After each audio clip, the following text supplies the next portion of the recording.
ऐसे हमारे भोलेनाथ कर्पूर गौरम करुणावतार, मोक्ष देने वाले, ज्ञान देने वाले, धर्म देने वाले, समस्त कामनाओं को पूर्ण करने वाले, ऐसे भोलेनाथ की कथा हम सभी 7 दिनों के लिए श्रवण करने के लिए संकल्पबद्ध होकर यहाँ बैठे हैं। आइए हम चलते हैं शिव पुराण के महात्म की ओर। सबसे पहले शिव पुराण के महात्म की कथा ध्यान से सुनिएगा। भाई देखो, किसी भी ग्रंथ से हमें प्रेम तब होता है जब हम उसको जानते हैं। बगैर जाने प्रेम तो नहीं होता। किसी से भी प्रेम तब होता है जब हम उसको जानते हैं। अनजान व्यक्ति से प्रेम थोड़ी होता है? अब कोई अनजाना व्यक्ति आपको देख करके मुस्कुराए कि आपके मन में एक प्रेम आएगा? गुस्सा लगते, क्यों हमको देखकर मुस्कुरा रहा है?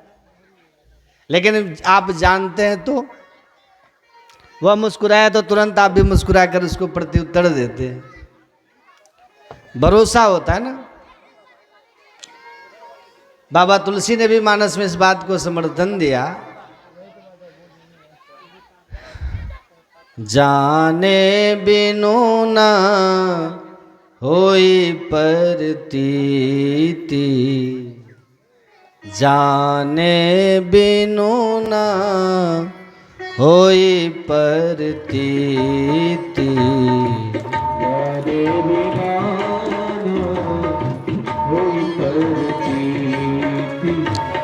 जाने बिनु न होई प्रतीति,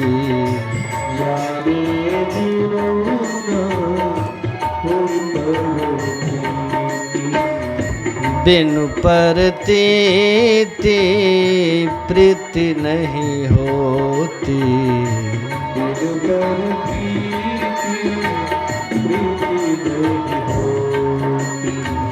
प्रीति बिना नहीं भगति दृढ़ाई, प्रीति बिना नहीं भगति दृढ़ाई, प्रीति बिना नहीं भगति दृढ़ाई, प्रीति बिना नहीं भगति दृढ़ाई, प्रीति बिना नहीं भगति दृढ़ाई,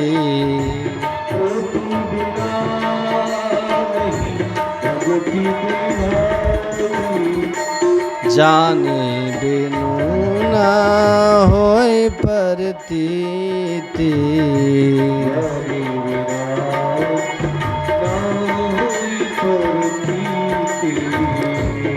बगैर जाने परिस्थिति यानी विश्वास नहीं होता, और बगैर विश्वास के प्रेम नहीं होता।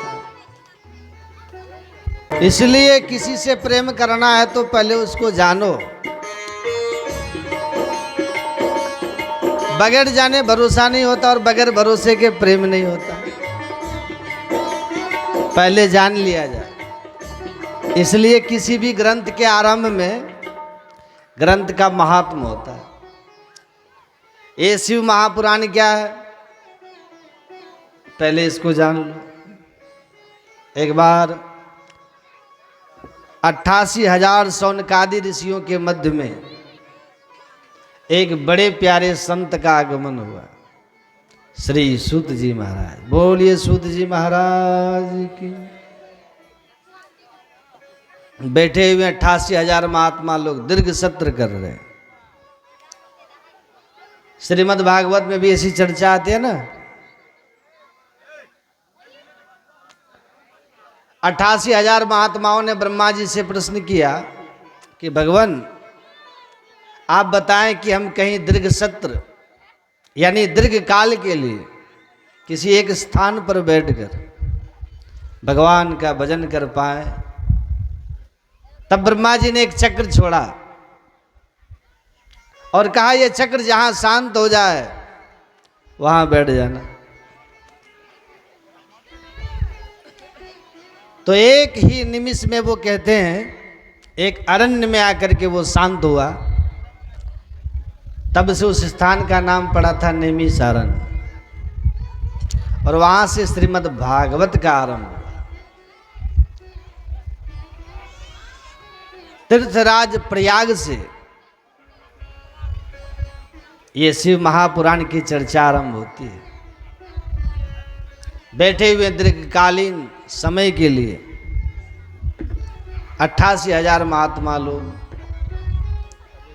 सूत जी का आगमन हुआ। और सूत जी के विषय में आपको मैं बताऊं, ज्यादा उम्र नहीं है इनकी, मात्र 20 वर्ष की आयु है।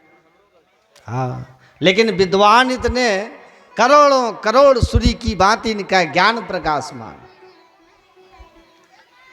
देखो, ज्ञान अंधेरा और ज्ञान प्रकाश है, अज्ञान अंधेरा है।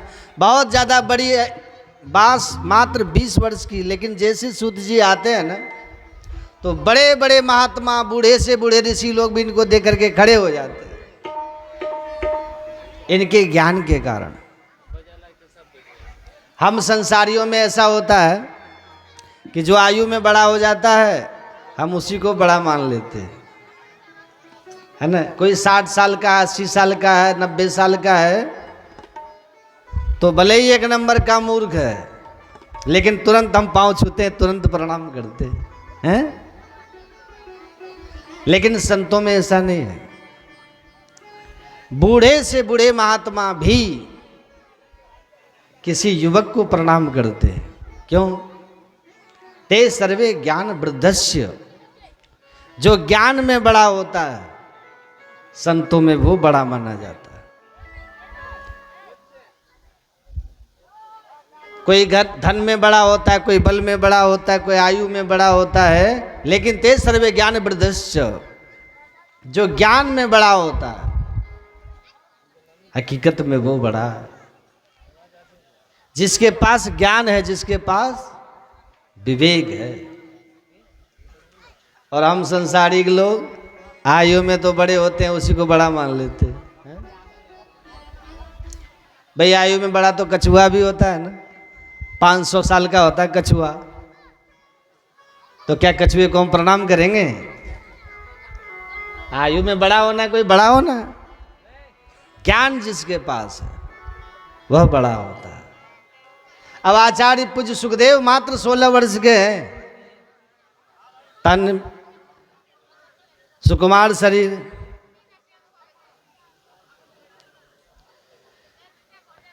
उनको क्या कहते हैं? ज्ञान वृद्ध। मात्र 16 वर्ष की आयु है सुखदेव जी की, लेकिन बूढ़े से बूढ़े ऋषि भी उनके चरण धूल उठाकर अपने मस्तक के लगाते हैं, अपने आप को धन्य मानते हैं ज्ञान के कारण। सूत जी भी ज्ञान में बड़े, 88,000 सौनकादिक ऋषि उनको देखकर खड़े हो गए, आसन पर बिठाया, प्रणाम किया। और प्रणाम करके सौनक नाम के ऋषि ने, ध्यान से सुनिएगा आप लोग, बड़ी प्यारी बात कही सूत जी से। श्री सौनक उवाच, हे हे सूत महाप्रज्ञ सर्वसिद्धांतवित् प्रभु, आख्याहि मे कथा सारम पुराणाम विशेषतः। हे श्री सूत जी, आपके चरणों में प्रणाम करते हुए यही निवेदन कर रहा हूं कि इस भयानक कलिकाल में किस प्रकार लोग आत्म कल्याण कर पाए, महाराज वो मार्ग बताइए। ध्यान से सुनिए। आप पुराणों के वेत्ता हैं, वेदव्यास ऋषि के परम शिष्य हैं, आपके ज्ञान की तो मैं क्या महिमा गाऊं महाराज, आपको सब कुछ पता है। आगे आने वाले कलिकाल में जीवों के प्रति हमें चिंता होती है महाराज, जीव का किस प्रकार कल्याण हो। लोग पापाचार में लिप्त होने लग जाएंगे, पाप में डूबने लग जाएंगे। कलिकाल में वैसे ही सुमंत मतयो, बुद्धि कमजोर हो जाती है हमारी, लोग बड़े आलसी हो जाते हैं। हर काम करने के लिए बड़ा भाव रहता है, लेकिन मंदिर जाना हो, कथा में आना हो, बड़ा आलस्य आता है। आपका भी अनुभव होगा, शादी वादी में जाना हो ना तो सबसे पहले हमारी पूजा पाठ बंद हो जाती है। और बोले नहीं नहीं बहुत बिजी है ना, समय नहीं है। कह साहब आप शादी में जाने के लिए कथा को छोड़ देते हो, कथा में आने के लिए शादी को कभी छोड़ा? यही हमारी नालायकी होती है। जो हमारे हैं ही नहीं उनके प्रति हमें इतना प्यार होता है, और जो सदा से हमारा ही है हम उससे दूर भागते रहते हैं। देखो जनकपुर में भगवान राम आए, जब जैसे ही भगवान राम जनकपुर में आए, आहा जनकपुर वासी काम धाम छोड़कर राम दर्शन के लिए दौड़े। ये जनकपुर वासियों का प्रेम तो देखो, राम जी के लिए जनकपुर वासियों ने काम धाम छोड़ दिया। और हम लोग अपने जीवन को यदि देखें तो काम धाम के लिए हम राम जी को ही छोड़ देते। कहीं कोई फंक्शन में जाना हो, कहीं कोई जरूरी काम में जाना हो, तो जिन पूजा पाठ में वो खत्म कर देते हैं। या एक माता जी बोल रही थी, बाबा कभी किसी दिन माला छूट जाए तो दूसरे दिन डबल कर लें क्या? मैंने कहा किसी दिन भोजन छोड़ करके दूसरे दिन ज़्यादा खा लेती हो क्या? बोले नहीं नहीं महाराज, भोजन तो हम रोज ही करते हैं। तो हमने कहा फिर भजन में गड़बड़ी क्यों करती हो? भजन छूट कैसे जाती है भाई? क्योंकि आप भजन को जरूरी ही नहीं मानते हो, भगवान को जरूरी ही नहीं मानते हो ना। बड़े आलसी होते जा रहे हैं लोग। सूत जी ने, शौनक ने सूत जी से प्रश्न किया कि महाराज इन आलसी लोगों का कलिकाल में कल्याण कैसे हो? महाराज कृपा करके वो सुना। आप तो पुराणों के वेत्ता हैं, भगवान की कथा का जो सार है कृपा करके हमको मार्गदर्शन दे दीजिए महाराज। जिस कथा को सुनकर वैष्णव भी अपने जीवन को धन्य कर पाए, जिस कथा को सुनकर सांसारिक लोग भी कम समय में ही परम गति प्राप्त कर ले, महाराज ऐसी कथा मुझे सुना। ये सुन करके सूत जी बड़े प्रसन्न हुए। देखो पारमार्थिक प्रश्न सुनकर संत जन बड़े खुश होते हैं। संतों से कभी मिलने का मौका मिले ना, पहली बात तो देखो अच्छे संत आजकल मिलते नहीं। साधु का भेष बनाकर घूमने वाले तो बहुत मिल जाते हैं, लेकिन जो भीतर से संत है, तितिक्षव कारुणिका सुहृदय सर्वदेही नाम अजात शत्रव शांता साधव साधु भूषणा, जो सहन करने वाले हो, दुख आए अथवा तो सुख आए, जो सहन करे और उदास होकर नहीं, प्रसन्न भाव से जो सहन करे। तितिक्षव, कोई गाली भी दे दे तब भी कोई फर्क न पड़े, जो सहन कर जाए। तितिक्षव, हर जीव के प्रति जिसके मन में करुणा का भाव, दया का भाव, गौ माता के प्रति भी हो और कुत्ते के प्रति भी हो, हर जीव के प्रति जिसके मन में करुणा का भाव हो। अजात शत्रव, किसी से बैर न रखता हो, शत्रुता न रखता हो, ना काहू से दोस्ती ना काहू से बैर। कबीरा खड़ा बाजार में मांगे सबकी खैर, ना काहू से दोस्ती ना काहू से बैर। किसी से कोई बैर न हो, ऐसा महापुरुष जिसके मन में करुणा का भाव, परमार्थ का भाव हो, जिसका हर कार्य केवल और केवल परोपकार के लिए, ऐसे वैष्णव जन कहाँ मिलते हैं? देखिए, साधु किसी वेश का नाम नहीं, कपड़े पहन लेना वो साधुता नहीं। केवल कपड़े पहन लेने से साधु हुआ जाता तब तो बड़ा सरल हो गया साहब, कोई भी बन सकता था, हैं? भगवा कपड़ा पहन लो, दाढ़ी वाड़ी बढ़ा लो, हो गए साधु। नहीं, साधु की कोई ड्रेस नहीं कि वो ड्रेस पहनो साधु हो जाओ। साधु हृदय की भावना का नाम है। ऐसे कोई साधु मिले, कोई महापुरुष मिले तो कभी भी उनसे स्वार्थ वाली प्रश्न मत करना, पारमार्थिक प्रश्न करो, भगवत विषयक प्रश्न करो। शौनक के प्रश्न सुनकर सूत जी बड़े खुश हुए। वर्णन करते हैं सूत जी, प्रश्न सुनते ही इतने प्रसन्न हुए सूत जी, धन्यस्तुम, धन्य हो, धन्य हो, धन्य हो शौनक, आपके समान परोपकारी कौन हो सकता है। संत जन प्रश्न भी करते हैं तो उस प्रश्न में परमार्थ होता है, स्वार्थ नहीं। आत्म कल्याण की नहीं सोचते, जगत कल्याण की सोचते। मैं भी आपको निवेदन करूं मेरे भाई बहन, साधु से जब भी मिलो तो केवल स्वार्थ विषय प्रश्न मत करो, परमार्थ विषयक प्रश्न करो।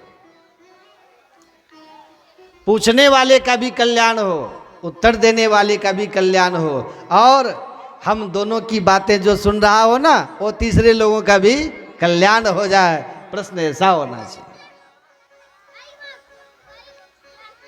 जीवन में कार्य ऐसे करो कि लोगों का भला हो, केवल तुम्हारा ही भला न हो, हैं? तुम्हारे कार्य से औरों का भी भला हो। अब जैसे ये कथा का आयोजन हो रहा है ना, तो केवल एक ही दो परिवार का कल्याण थोड़ी हो रहा है।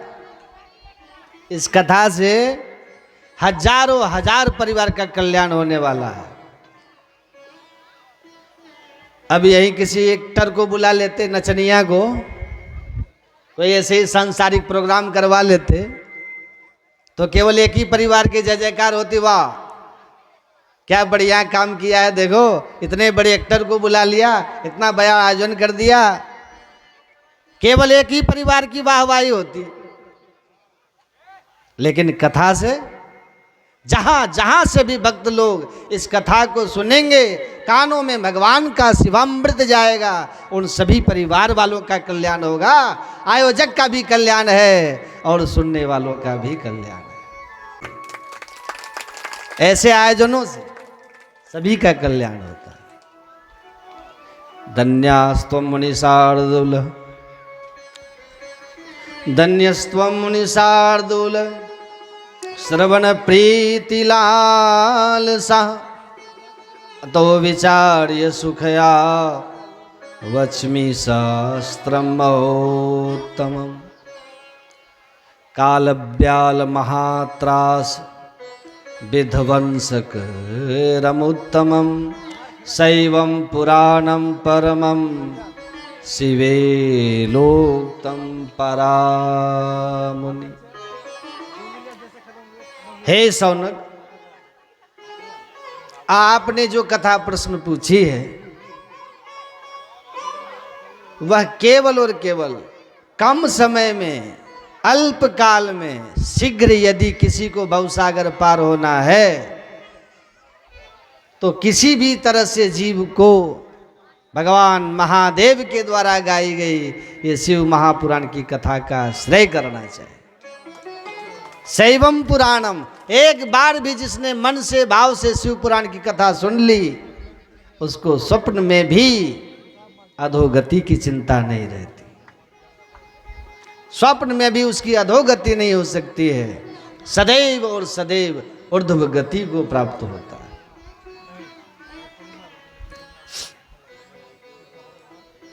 3 घंटे समय न हो कोई बात नहीं, 2 घंटे के लिए आ जाओ।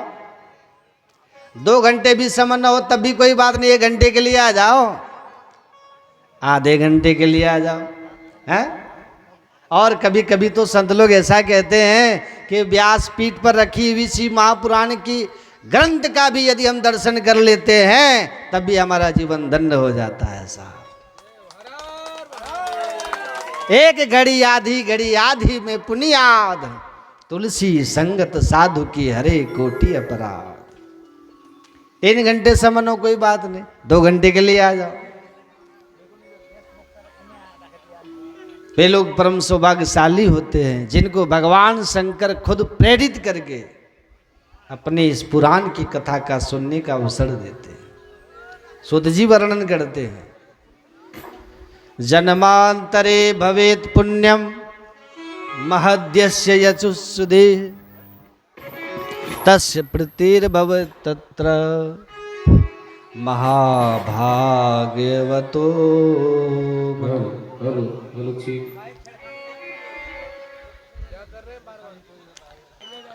अरे शिव पुराण की तो ऐसी महिमा है सौनक, जिस किसी मनुष्य ने एक बार भी शिव पुराण सुन ली वह मनुष्य नहीं रह जाता, वो देवतुल्य हो जाता, देवताओं के समान हो जाता।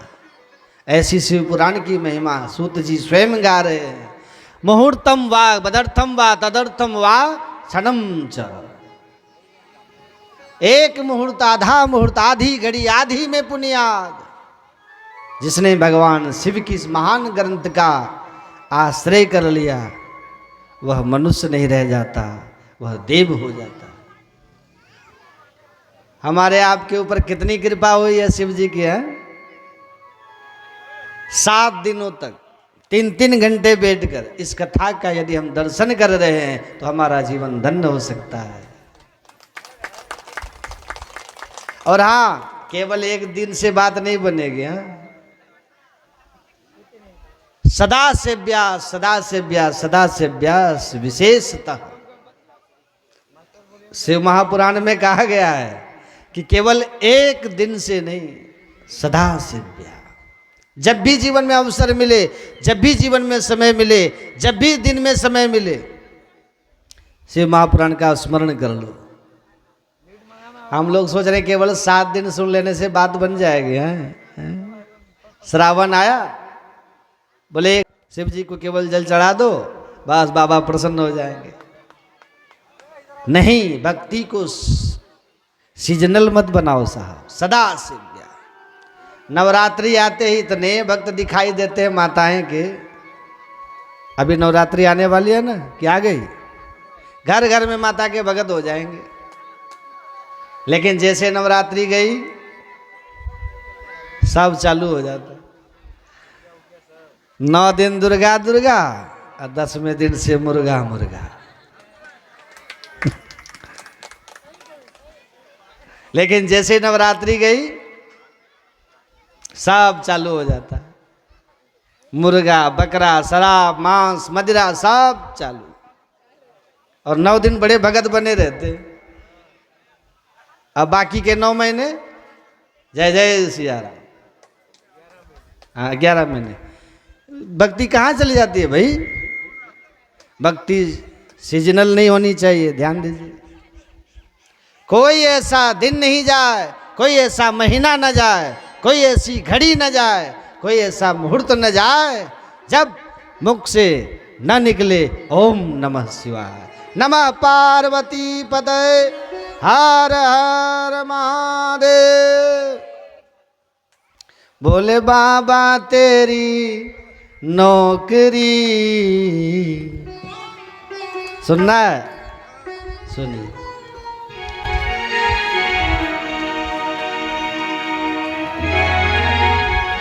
भोले बाबा तेरी नौकरी सबसे बढ़िया है, सबसे खरी।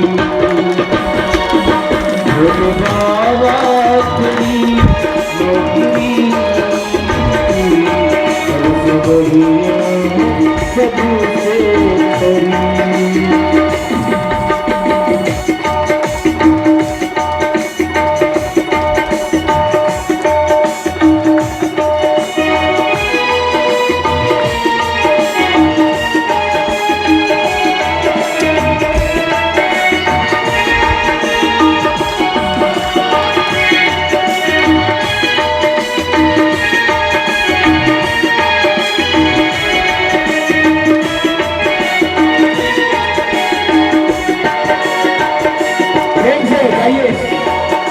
भोले बाबा तेरी नौकरी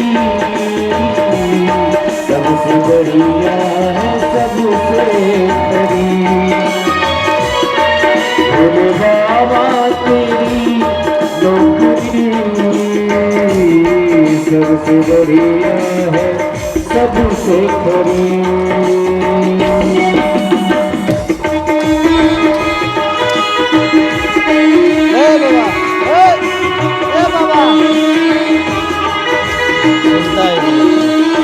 इधर देखिए, इधर इसको छोड़िए ना, इसको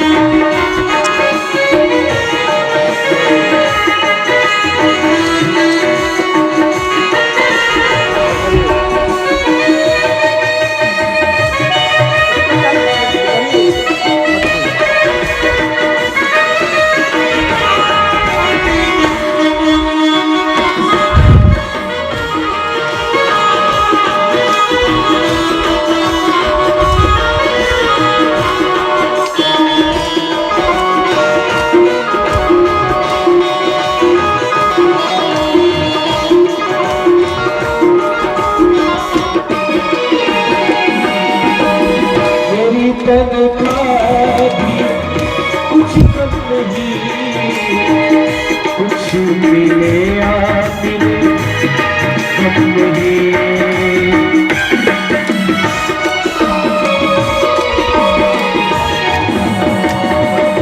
मेरी तनख्वाह भी कुछ कम नहीं, कुछ मिले या मिले कम नहीं। ऐसी नौकरी कहाँ दूसरी, ऐसी नौकरी कहाँ दूसरी। सबसे बढ़िया है सबसे खरी। ओ भोले बाबा तेरी नौकरी सबसे बढ़िया है सबसे खरी।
तूने बिगड़ी बनाई मेरी, तूने बिगड़ी बनाई मेरी, अब बढ़िया ऐसा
बैठिए।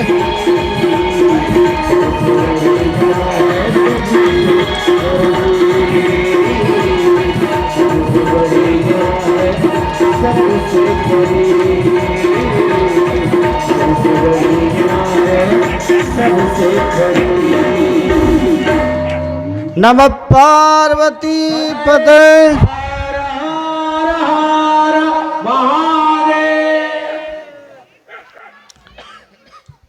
तो नित्यं शिवपुराणस्य श्लोकम श्लोकार्धमेव च।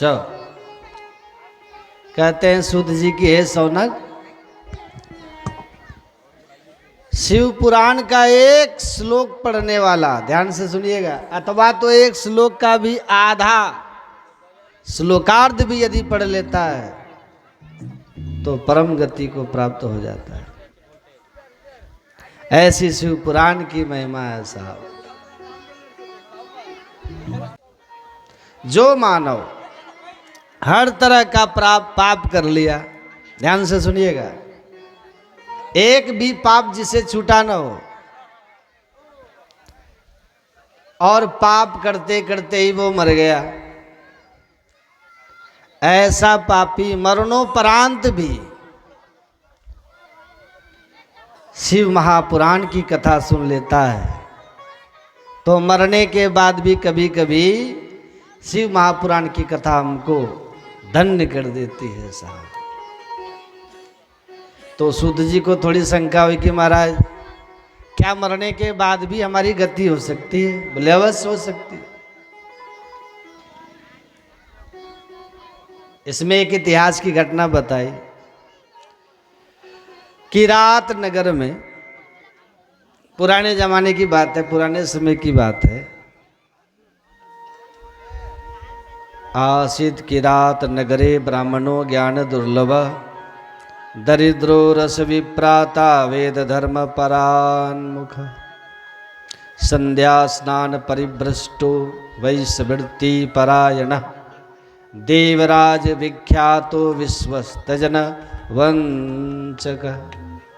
किरात नगर में एक देव नाम का एक ब्राह्मण था, देवराज नाम था। तो ब्राह्मण लेकिन केवल नाम का,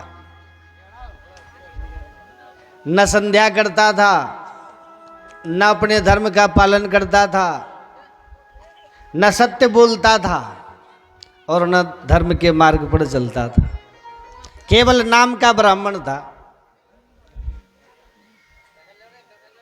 भाई देखो, शूद्र से पाप हो जाए तो क्षमा के योग्य होता है, वैश्य से कोई पाप हो जाए तो इतना ज्यादा क्षमा का पात्र तो नहीं है, लेकिन फिर भी कुछ दंड देकर उसको क्षमा किया जा सकता है।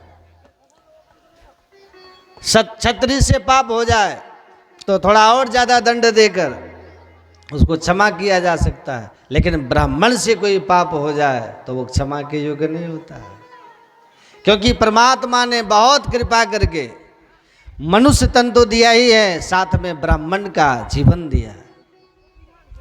ब्राह्मण तन पा करके भी वेद विमुख हो जाए तो उससे बड़ा मूढ़ और कौन होगा।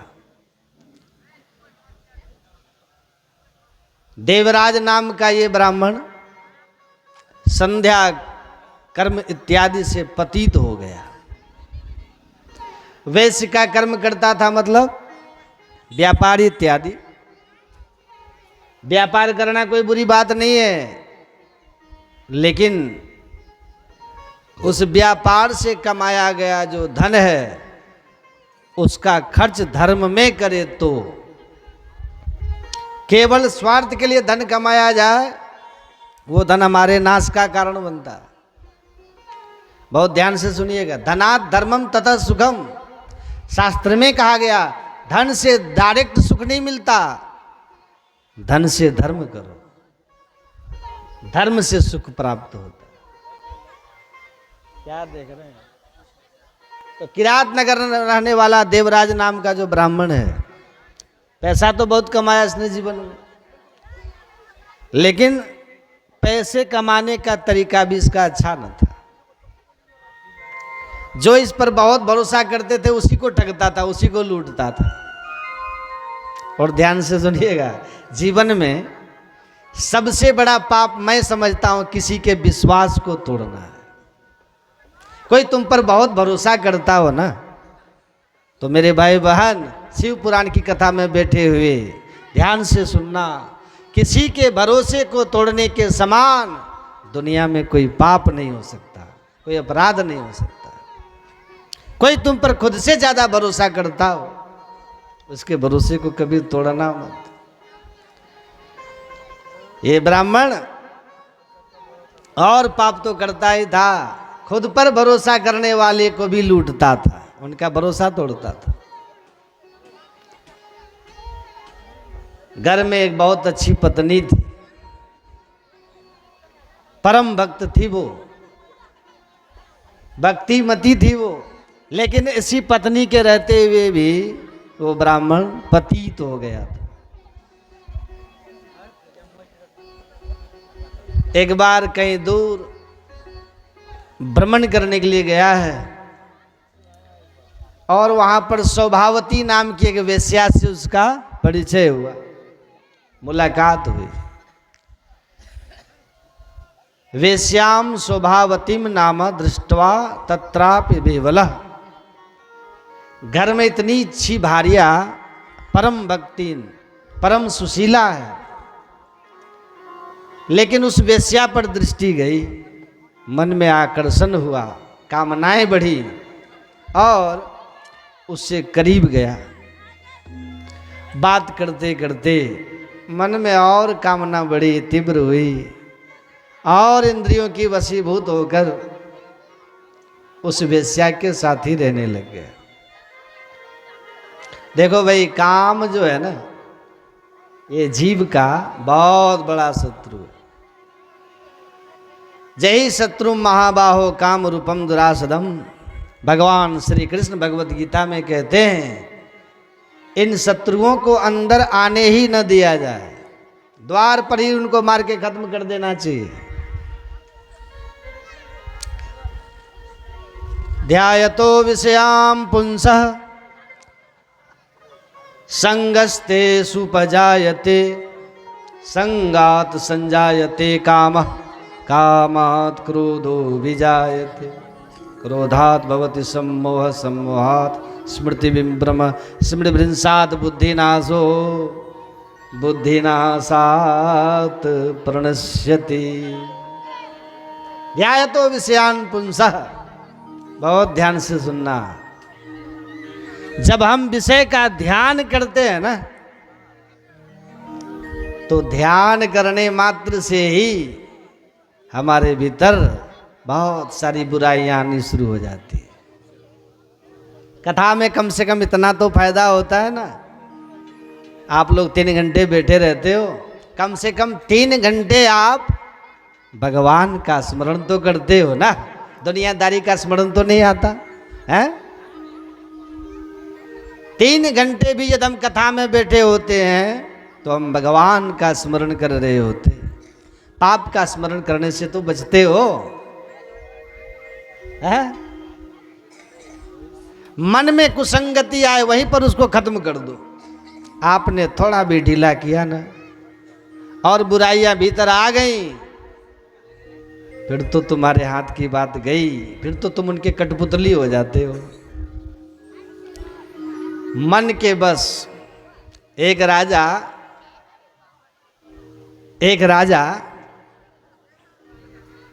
के दरबार में एक कोई फकीर पहुंचा, तो राजा को प्रणाम नहीं किया उस फकीर ने। फकीर जो था ना वो राजा को प्रणाम नहीं किया, तो राजा भड़क गए।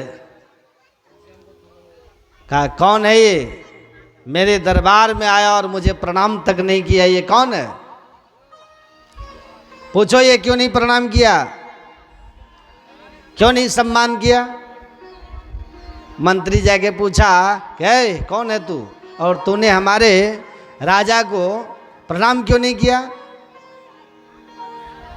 तो उस फकीर थे, महात्मा थे, उन्होंने कहा ऐसा है कि तुम जाकर के अपने राजा से जाके पूछो कि राजा का मन उसका गुलाम है कि मन राजा का गुलाम है।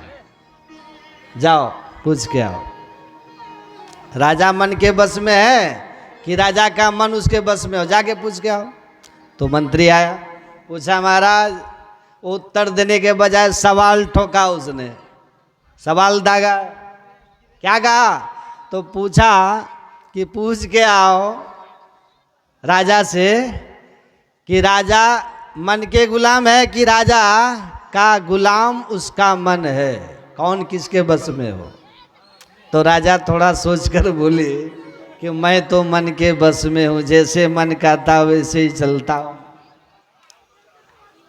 तो मंत्री ने कहा तुम्हारा राजा मन के बस में है और मन मेरे बस में है। जो मेरे गुलाम का गुलाम है वो मेरे सामने अपनी बादशाहत दिखाता है। मन मेरे बस में है और राजा मन के बस में, तो गुलाम का गुलाम होगा ना। तो बस में है आप, पर बस है आप, बंधन में हो आप, मन इंद्रियों के बंधन में है आप नहीं चाहोगे आपसे वो काम करा लेगा। बलवान इंद्रिय ग्रामो, ये मन बड़ा चंचल है, कैसे तेरा भजन करूं। ये मन बड़ा चंचल है, कैसे तेरा भजन करूं। जितना इसे समझाऊं,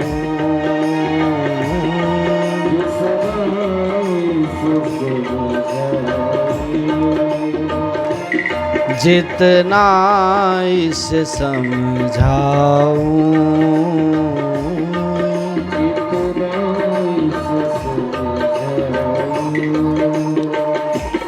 उतना ही मचल जाए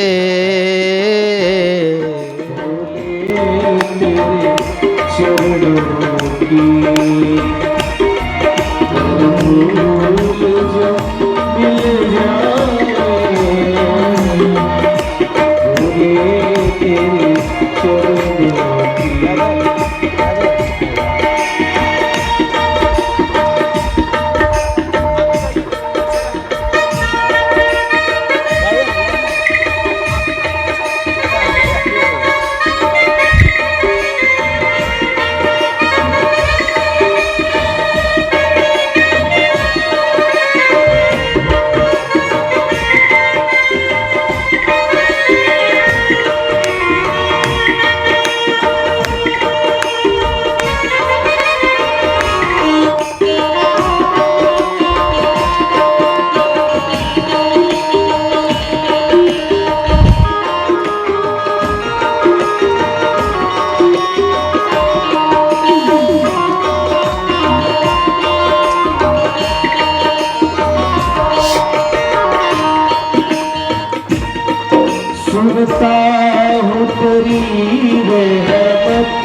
दिन रात बरसती है।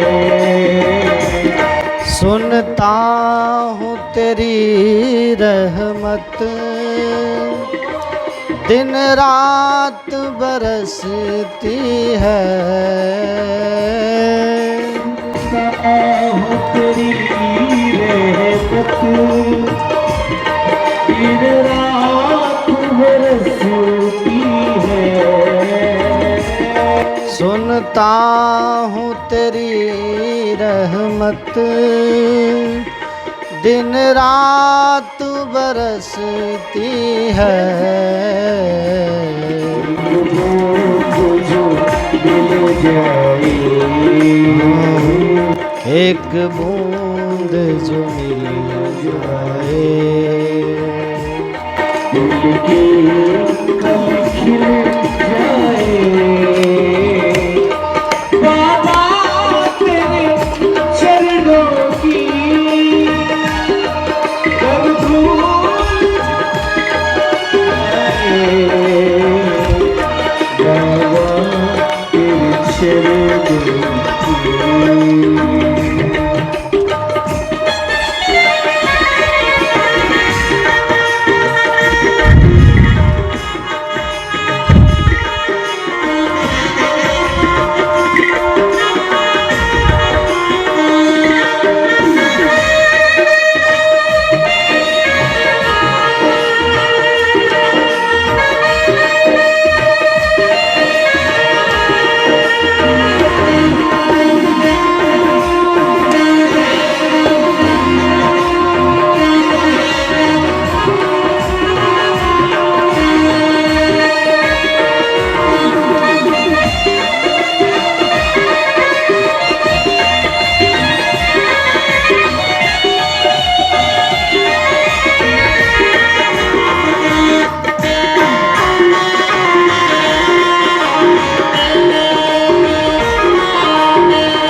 नजरों से गिरा चाहे जो भी सजा देना। से गिरा चाहे जो भी सजा देना। नजरों से जो गिर जाए नजरों से जो गिर जाए। मुश्किल है सफल पाना। नजरों से जो गिर जाए। मुश्किल है सफल पाना। बाबा तेरे चरणों की भूल जो मिल जाए। बाबा तेरे चरणों की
इस जीवन में बस एक तमन्ना है। जीवन की बोले इस जीवन में बस एक तमन्ना है तुम सामने हो मेरे तुम सामने हो मेरे जान निकल जाए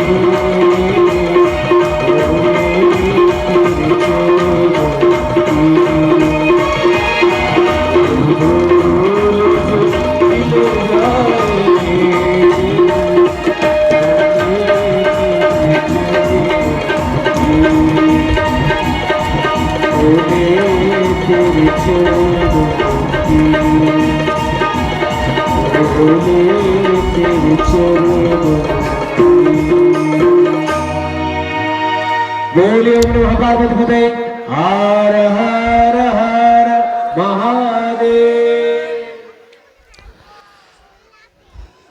तो बस में हैं हम, पर बस हैं मन के बंधन में है, मन इंद्रियों के बंधन में। हम नहीं चाहेंगे आपसे वो काम करा लेगा इंद्रिया, नहीं चाहते हुए भी। बलवान इंद्रिय ग्रामो विद्वांस मपी कर्ष्यति। इंद्रियां इतनी आपकी बलवान है इंद्रियां कि विद्वानों के विद्वत्ता को भी हरण कर लेती है, उनके ज्ञान का हरण करके, और उनसे वो कर्म करा देती है जो कर्म शास्त्र में वर्जित है। और वो जान रहा है, विद्वान को पता है कि ये नहीं करना चाहिए, पर भी वो कर देते हैं। आप लोग सुने होंगे जैमिनी की कहानी। वेदव्यास जी महाराज के बड़े विद्वान शिष्य थे, और जब ये प्रसंग लिख रहे थे ना कि इंद्रियां बलवान होती हैं, विद्वानों को भी इच्छा के विरुद्ध खींच के विषय में गिरा देती है, धर्म पद से च्युत कर देती है, तो जैमिनी ने कहा कि ये गलत बात है। विद्वान जानता है पाप और पुण्य को, तो उसको कैसे खींच लेगा? संभव नहीं है गुरुदेव। तब वेदव्यास जी ने कहा ठीक है, तुम सहमत नहीं हो तो अभी रहने दो, बाद में हम इस पे विचार करेंगे। कहा चलते हैं हम, अब तुम रहो यहाँ, मैं कुछ दिन तीर्थ करके आता हूँ, फिर आएंगे तो विचार विमर्श करेंगे, फिर हम देखें। चले गए वेदव्यास जी। कहा कि तुम अकेले रह करके यहाँ पे अध्ययन मनन करो, विद्वत्ता और हासिल करो, खूब ग्रंथ रटो। वहाँ से वो निकल गए वेदव्यास जी। दूसरे दिन शाम को भयंकर आंधी तूफान और बरसात शुरू हुई। जैमिनी तो अकेले थे आश्रम कुटिया में। तभी देखते हैं सूर्यास्त के बाद एक 17-18 साल की अति सुंदर युवती भींगती हुई आती है और आके जैमिनी से कहती है कि हे जैमिनी, मैं रास्ता भटक गई, अब अंधेरा होने को है, तो जंगल में अगर जाऊंगी गांव तो कोई न कोई जीव, हिंसक जीव हमें मार देगा। तो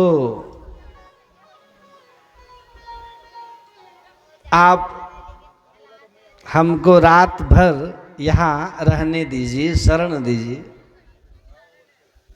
तो जैमिनी ने कहा कि शरण तो मैं दे दूंगा,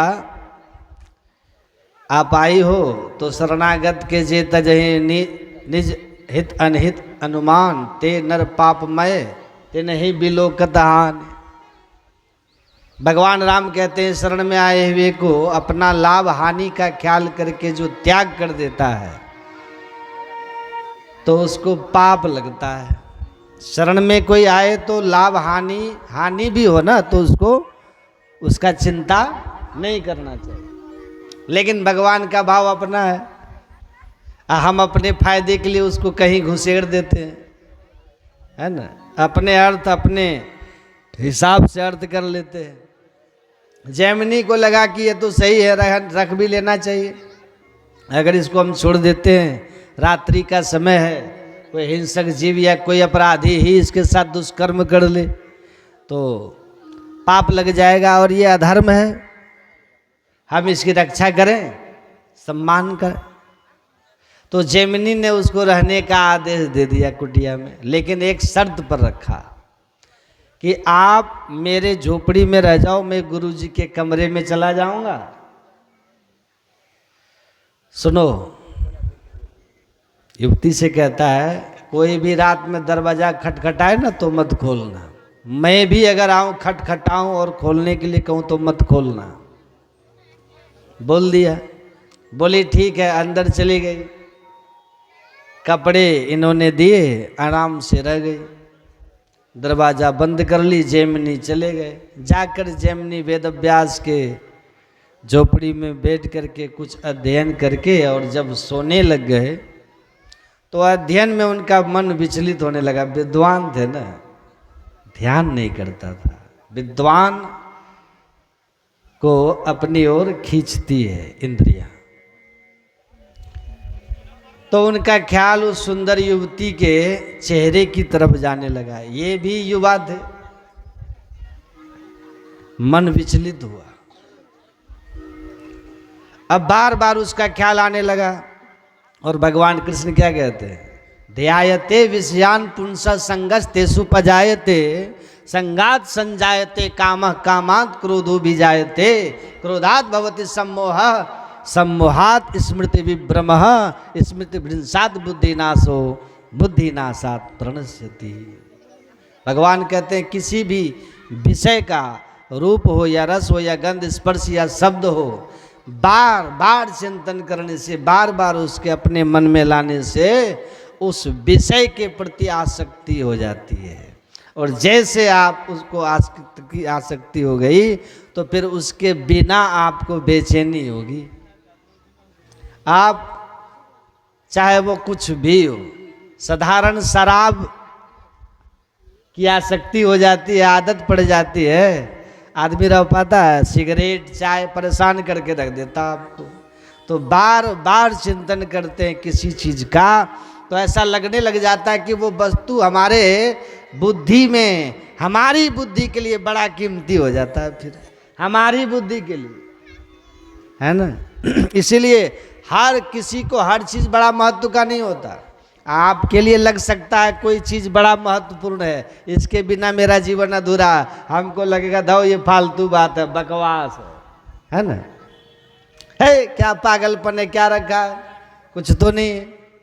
तो वो चिंतन आसक्ति पैदा करके बुद्धि के अंदर उस वस्तु की महत्ता बढ़ा देता है, इतना बढ़ा देता है, इतना बढ़ा देता है, चाहे वो वस्तु हो या व्यक्ति, कोई पद हो, कि उसके बिना आपको लगेगा अब हो जब तक नहीं मिलेगा जीवन हमारा व्यर्थ है, हम सुखी नहीं हो सकते।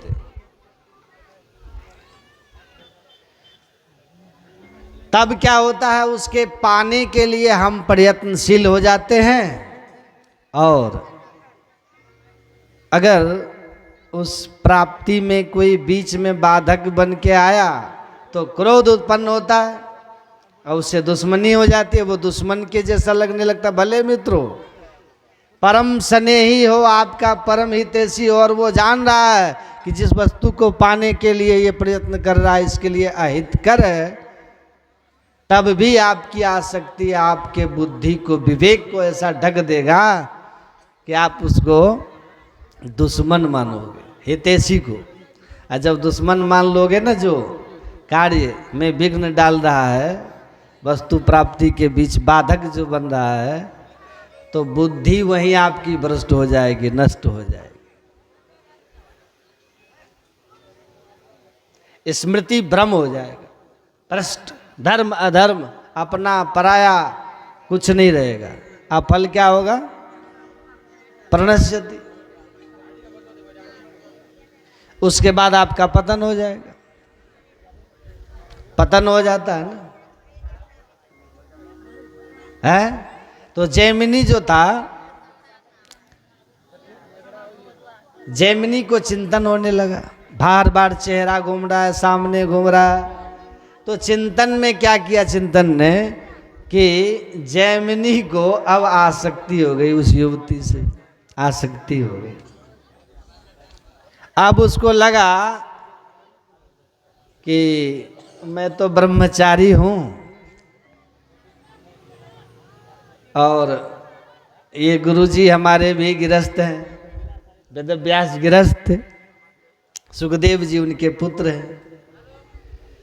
तो गुरुजी तो कहते ही हैं कि गृहस्थ रहो या विरक्त रहो, मतलब विवाहित रहो या अविवाहित रहो, संयम से रहकर एक नारी सदा ब्रह्मचारी है, एक पति सदा सती।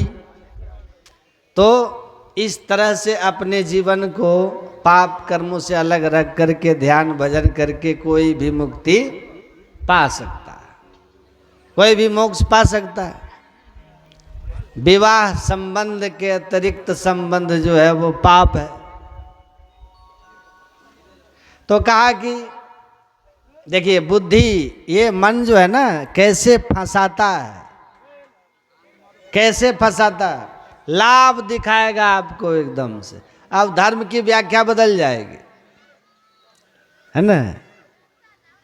तो अच्छा है कि जब मन मेरा अपने बस में नहीं है, ये मन चंचल चलायमान हो गया है, तो बेहतर है कि हम विवाह कर लें। उठा अपने झोपड़ी से और चला गया उसके कमरे में, दरवाजा खटखटाया, कुटिया का गेट खटखटाया तो बोली कौन? तो कहा खोलो, मैं जैमिनी हूँ, व्यास शिष्य जैमिनी हूँ। तो उसने कहा कि मैं गेट नहीं खोलूंगी। अरे मैं जैमिनी हूँ। कहा आपने ही तो कहा था कि किसी के कहने पर गेट मत खोलना, मेरे कहने पे भी नहीं खोलना। तो जैमिनी फूस था ना, छप्पर था, टाटी से छप्पर पे चढ़ा, छप्पर को फाड़ा और छप्पर के द्वारा अंदर घुस गया। बोली क्या बात है, आप इस तरह से क्यों आए? क्या घबराओ मत, मैं जैमिनी वेदव्यास का शिष्य हूँ, कुछ भी तुम्हारे साथ जबरदस्ती नहीं करूँगा, घबराओ मत। मैं व्यास शिष्य जैमिनी हूँ, घबराओ मत। अधर्म का मार्ग तो मैं नहीं अपनाऊंगा। कहा क्या कहना चाहते हो? कहा मैं ब्रह्मचारी हूँ, सन्यासी नहीं हूँ, और ब्रह्मचारी के लिए छूट है कि वो गृहस्थ आश्रम में जा सकता है या सन्यास में जा सकता है। तो मैं तुमसे विवाह का प्रस्ताव लेके आया हूँ। तो उस कन्या ने कहा कि मेरा सौभाग्य है, आप जैसे महान विद्वान, चरित्रवान, आचरणवान हमारे पति हो, जीवन साथी हो, इससे बड़ा सुख और क्या हो सकता है? यही तो असली सुख है ना। विश्वास पात्र साथी मिल जाए, बाकी धन संपत्ति तो बहुत छोटी चीज है। मन मिले तो झोपड़ी में भी आनंद, मन न मिला तो महल में भी हंगामा। स्वर्ग नरक तो आपसी विचारों के मिलने से होता है, और आपसी विचारों का बेमेल नरक बना देता है। आपसी विचार मिल गए तो स्वर्ग वहीं हो जाता है। लेकिन हम लोग जब ठीक समझ जाते हैं तो जीवन का सुख खोजने का तरीका बदल लेते हैं, सुख मिल जाता है। तो कहा कि ठीक है, मेरा सौभाग्य है, लेकिन विवाह के लिए हमारे कुल की एक परंपरा है, उसी परंपरा से शादी होगी। कहा क्या परंपरा? कहा हमारे यहाँ परंपरा है कि जब शादी होती है ना, तो लड़का जो होता है ना, जो दूल्हा होता है, वो घोड़ा बनता है, उसके पीठ पे दुल्हन बैठती है, और यहाँ से जो पहाड़ी पर मंदिर है ना, वहाँ तक जाना होता है, और वहाँ से जाकर फिर आना होता है, 7 प्रदक्षिणा वहाँ करके, और तब मंदिर में ही विवाह होता है। तो आपको इच्छा है मेरे से विवाह करने की, तो सुबह होने दीजिए, सूर्योदय से पहले आप हमको यहाँ से मंदिर तक ले जाइए घोड़ा बन के, और वहीं विवाह कर लेंगे। तो इसने सोचा कि ठीक है, लोग तो आते भी है तो सूर्योदय के बाद ही ना आते हैं, हम सूर्योदय के पहले ही जा करके विवाह कर लेंगे, कौन देखेगा कि घोड़ा बन के गए थे। तय हो बात के अनुसार वो घोड़ा बन के लड़की को पीठ पे बैठाकर घुटने के बल चलता हुआ गया मंदिर। मंदिर का 7 प्रदक्षिणा करके और जब मंदिर में प्रवेश किया तो देखता कि वेद व्यास जी महाराज वहाँ आसन लगा के बैठे हुए, आसन लगा के बैठे। वेद व्यास जी महाराज ने कहा, हाँ जी कहो। कहा, शर्म से एकदम गड़ गए कि ये क्या हो। ऊपर देखा पीठ पर तो लड़की गायब। वेद व्यास जी की माया थी ज्ञान कराने के लिए कि शास्त्र पढ़ के जो ज्ञान है ना, वो ज्ञान स्थिर नहीं रहता। जब तक साधन करके आप इंद्रिय जयी नहीं बनोगे, तब तक इंद्रियों के बस में रहोगे। और जो इंद्रियों के बस में है, का इंद्रिय वशवर्ती चतुरंगोपी विनश्यति, इंद्रियों के बस में रहने वाला चतुरंगनी सेना से भी अपने को घेर के रखेगा ना, तब भी उसकी इंद्रियां ही उसको मार देगी, पतन में गिरा देगी। बचा मतलब बच नहीं पाओगे चतुरंगनी सेना के भी सुरक्षा में। वेद व्यास जी ने कहा कि चलो अब लिखो। कहा लिखो, बलवान इंद्रिय ग्रामो विद्वांस मपी कर्षति। चुप से फट से लिख दिया, क्योंकि अब समझ में आ गया था कि विद्वान, मेरी विद्वत्ता जो है कहाँ हवा में उड़ गई, और कहाँ उस समय हमको हमारे ब्रह्मचर्य व्रत का स्थिति हो गई थी। तो अफसोस बाद में होता है ना, बाद में अफसोस ही तो रहता है ना, खून के आंसू रो, लेकिन गलती तो हो गई आपसे, आ गए। तो जब तक हम इंद्रियों के बस में रहते हैं, मन के बस में हैं, भूल भ्रम हर बार भूल होती रहेगी आपसे, सुख का भ्रम बना रहेगा, और हम उसी ओर लगे रहेंगे। पता चलेगा जीवन यात्रा खत्म हो गई, लेकिन जो सुख शांति और आनंद की खोज थी वो नहीं मिली। तो संत लोग यही समझाते हैं कि देखो किधर है वो। तो नचिकेता को यमराज ने कहा, इंद्रियां बहिर्मुख है, बाहर के विषय की ओर जाएगी, और सब विषय पसारा भव की जा रहा, या में नहीं आराम। सदगुरु महाराज हमारे कहते हैं ये 5 विषयों का पसार है, ये आवागमन के चक्र में डालने वाले, दैहिक दैविक भौतिक ताप में तड़प जलाने वाले हैं, और इनके चक्कर में जो रहा उनको कभी आराम नहीं मिलने वाला, सुख शांति नहीं आने वाली। कितना अच्छा है। देखिए हिंदी कोई भी भाषा अपने शब्द में ही देखिए उसका भाव छिपा हुआ है। आराम, आराम क्या चाहते हैं आप? आराम। तो संत लोग कहते हैं आराम, राम आइए, भगवान आइए, भगवान आएंगे आराम हो जाएगा। आप भगवान को छोड़ के आराम बुला रहे हैं, मतलब आराम तो बोल रहे हैं लेकिन राम को नहीं बोल रहे हैं। आराम बोल रहे हैं सोफा को, आराम बोल रहे हैं पलंग को, आराम बोल रहे हैं बैंक बैलेंस को, आराम बोल रहे हैं कार को, आराम बोल रहे हैं घर परिवार को। अरे राम बोल रहे हो, आराम। भाव राम है ही नहीं कि राम आए। संत लोग कहते नहीं नहीं, भाव आना चाहिए कि राम आए। इसलिए गुरु महाराज कहते हैं अंतर पथ चालो प्रभु को पालो, प्रभु बिनु नहीं विश्राम। कहाँ विश्राम होगा बिना प्रभु के? ऐसे फंसे रहोगे दुनिया में, भागते रहोगे। मृगवाड़ सब ही प्रपंचन, विषय सब दुख रूप हैं, निज सूरत को इनसे हटा प्रभु में लगाना चाहिए। हम लोग भाग रहे हैं संसार की ओर, भागो। बड़े बड़े भागने वालों को लोग देखा, आज पौराणिक काल से लेकर ऐतिहासिक काल से लेकर वर्तमान काल तक एक से एक राजा महाराजा और अमीरों की कहानियां हैं, जिनका जीवन दुखी हुआ तो संत के चरणों में की कथा है ना। राजा महाराजा चित्रकेतु की कथा है, दशरथ जी की कथा है, पढ़िए ना। एक से एक सम्राट दिलीप की कथा है। शांति खोजने सब संत के पास गए, संतों के पास। क्यों? कि वो बताते हैं कि ये जो बहिर्मुखी भाव रहेगी ना, शरीर इंद्रियों की, सुख की कामना जब तक रहेगी तो दुख मिलेगा। सुख चाहते हो तो कश्चित धीरः, धीर बनिए, धीर बनिए। बोलिए शिव महापुराण की जय। नमः पार्वती पतये हर हर महादेव। तो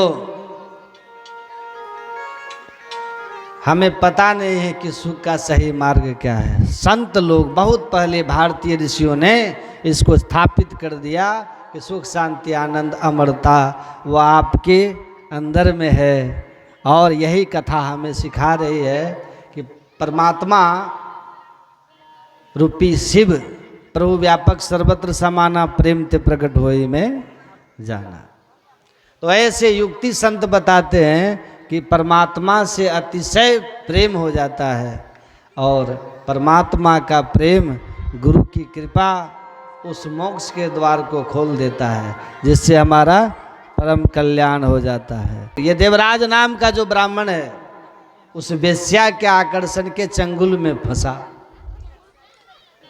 और धीरे धीरे धीरे वार्ता करते करते इंद्रियां और बलवान हो गई और फिर तो उस वेश्या से साथ रहने का वादा करके उस वेश्या को ही अपने साथ में रख लिया और अपने जीवन का सारा पुण्य नष्ट कर दिया उस वेश्या के संसर्ग में आने से। देवराज ने कई बार किसी किसी का संग ऐसा होता है हमें ऊपर उठा देता है और किसी किसी का संग ऐसा होता है कि ऊपर जाने वाले व्यक्ति को भी नीचे गिरा देता है। संगति का जीवन में बड़ा प्रभाव है। इसलिए भक्ति सूत्र में साधकों के लिए कहा गया दुह संग सर्वथैव त्याज्य। जीवन की परम ऊंचाइयां पानी हो मेरे भाई बहन तो कुसंग से बचो। मैं तो युवा भाई बहनों को भी कहता हूं, जीवन की परम ऊंचाइयों पर जाना चाहते हो तो एक बात गांठ बांध लेना, जीवन में कोई कुसंग नहीं होना चाहिए, कोई बुरा संग नहीं होना चाहिए। पवन की संगति से मिट्टी भी आकाश में उड़ जाती है, ये संग का प्रभाव है। अच्छी संगति करोगे ऊपर उड़ जाओगे और वही मिट्टी जल के संगति कर लेती है तो कीचड़ बन करके जमी पे रह जाती है। इस ब्राह्मण के साथ भी यही हुआ। उस वेश्या की संगति से मति ऐसी भ्रष्ट हुई देवराज की। एक दिन माता पिता और घर के लोग समझाने की चेष्टा किए तो आध रात्रि में माता पिता और पत्नी को ही मार डाला। आधी रात में बड़ी बेरहमी से कत्ल कर डाला देवराज ब्राह्मण ने और मार कर अपने माँ बाप की सारी संपत्ति लेकर उस वेश्या को दे दिया। ध्यान से सुनिएगा, शिव महापुराण की कथा है। वेश्याएं तो धन की भूखी होती है, वह कोई दिल से प्रेम थोड़ी करती है। धन मिला तो प्रेम का दिखावा करती रही और धीरे धीरे धीरे इस ब्राह्मण का सारा धन लूट लिया। एक दिन की घटना, ये देवराज नाम का ब्राह्मण, जिसको आज वर्तमान में हम झूसी कहते हैं, प्रयागराज के पास झूसी, वहां कहीं जा रहा था रास्ते में, तो एक रात्रि के लिए वहां रुका वो देवराज ब्राह्मण। एक शिवालय था, मंदिर का ब्राह्मण, उसमें रात्रि में ठहरा। और संयोग की बात है कि रात्रि में उसको बड़ा भयंकर बुखार आया, फीवर आया, देवराज को तड़प रहा था फीवर से। और संयोग बस उसी शिवालय में कुछ महात्मा लोग भी रुके हुए थे, और महात्मा जहाँ रुकते हैं वहाँ तो कथा सत्संग होती रहती है। तो शिव पुराण की चर्चा चल रही थी वहाँ। तो बीमारी में तड़पता हुआ वह लेटा लेटा शिव पुराण की कथा सुनता रहा। कोई श्रद्धा से नहीं, कोई भाव न था, लेकिन मजबूरी थी। बुखार से तड़प रहा था, परेशान था, और महात्मा लोग शिव पुराण की कथा गा रहे थे। वहां पर पड़े पड़े उसने शिव पुराण की कथा सुन ली। और धीरे धीरे धीरे समय बीतता रहा। महात्मा लोग वहां बहुत समय के लिए ठहरे रहे, रुके रहे, और वो शिव पुराण की कथा सुनता रहा। 1 महीने तक कथा सुनते सुनते ही आखिर में ज्वर का वेग सहन न कर पाया, बीमारी सहन न कर पाया, और उसका प्राणांत हो गया। यमदूत उसको लेने के लिए आए और लेकर के यमपुरी गए। वहां यमराज ने कहा कि नालायक, ब्राह्मण होकर के भी तूने अधम काम किया, इस दुष्ट को, इस चंडाल को घोर नरक में डाला जाए। और इतने में भगवान शंकर के गण, जो कि रुद्र स्वरूप हैं, नमः पार्वती पते हर हर महादेव, विमान लेकर के शिव के गण वहां प्रकट हो गए। और उन्होंने कुछ कहा भी नहीं, आए और उसको यमदूतों से छुड़ाकर लेकर जाने लगे। धर्मराज समझ गए, सारा रहस्य उन्होंने समझ लिया कि शिवगण ऐसे किसी लोक में नहीं जाते, जरूर इसने कोई पुण्य किया है। और तब यमदूतों ने बताया कि महाराज, इसने मरते मरते शिव पुराण की कथा सुनी है, केवल इतना ही पुण्य किया है। तब धर्मराज ने बड़ी प्यारी बात कही कि भले ही कोई भी व्यक्ति लोअर कोर्ट में केस हार जाए, हाई कोर्ट में भी हार जाए, लेकिन सुप्रीम कोर्ट ने भी जीत जाता है, तो उसका केस जीता हुआ ही माना जाता है। व्यक्ति पूरी जिंदगी पाप किया हो, बचपन भी पाप में निकल गया, बचपन है लोअर कोर्ट, युवानी हाई कोर्ट, लेकिन वृद्धावस्था यह है सुप्रीम कोर्ट। यदि तुम्हारा बचपन भी बिगड़ जाए, युवानी भी बिगड़ जाए, और मृत्यु के क्षण में भी यदि तुमने केस जीत लिया, तो तुम अपने जीवन को धन्य कर सकते हो, अपने आप को धन्य कर सकते हो। बुढ़ापे में भी मेरे भाई बहन, यदि हम अपने जीवन को धन्य कर पाए, अभी भी हमारे पास मौका होता है। जन्म जन्म मुनि जतन कराहि,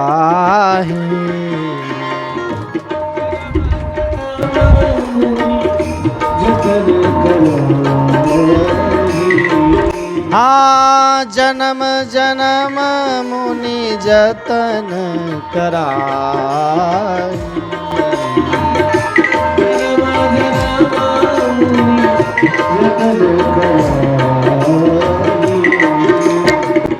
अंतराम कह आवत नाही,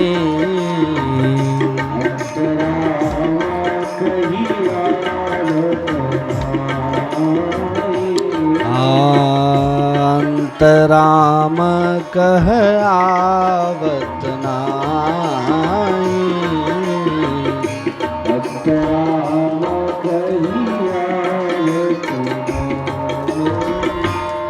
महात्मा लोग जो दिन भर राम राम करते रहते, उसके पीछे कारण क्या है? केवल और केवल एक कारण है कि अंत में मरते मरते भी हमारे जुबान पे राम का नाम आ जाए। लोअर कोर्ट हार गए, कोई बात नहीं, अभी सुप्रीम कोर्ट है, चिंता न करो।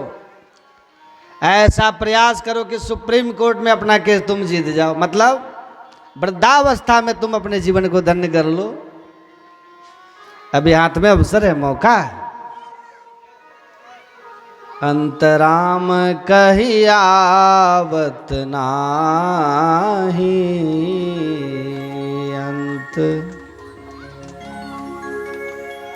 अंत समय में राम का नाम आ जाए। अब इस चौपाई के दो अर्थ होते, एक तो ये कि कितना भी प्रयास कर लो अंत में राम का नाम जुबान पे नहीं आता। एक तो अर्थ ये भी होता है, एक लेकिन दूसरे अर्थ में कहा जाए तो महात्मा लोग ऐसा उपाय करते रहते हैं कि अंत में राम का नाम लेकर के मर जाते हैं और दुनिया में दोबारा फिर लौट करके नहीं आते हैं। अंत राम कही आवत नहीं। जिसने अंत में राम का नाम ले लिया फिर वो दुनिया में नहीं आता, मुक्त हो जाता है। यदि गत्वा न निवर्तन्ते तद्धाम परमम मम। श्री राम जय राम जय जय राम, श्री राम जय राम जय जय, श्री राम जय राम जय जय राम।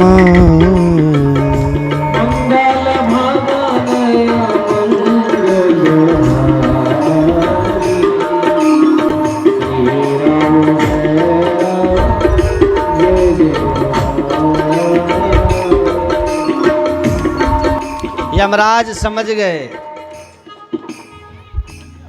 कि इसने अंत में अपना केस जीत लिया है, अब इसको कोई भी पकड़ नहीं सकता है। भगवान शिव के गण उस पापी दुरात्मा को भी शिवलोक लेकर के चले गए और वहाँ भगवान शंकर को उसने जाकर प्रणाम किया, दर्शन किया, अपने जीवन को धन्य किया। और भगवान शंकर केवल इतनी सी बात के लिए इतने प्रसन्न हो गए, उसको हृदय से लगाकर कहा कि आज से तुम हमारे गण हो जाओ और सदा सदा के लिए शिवलोक में तुम्हारा वास। बोलिए शंकर भगवान की।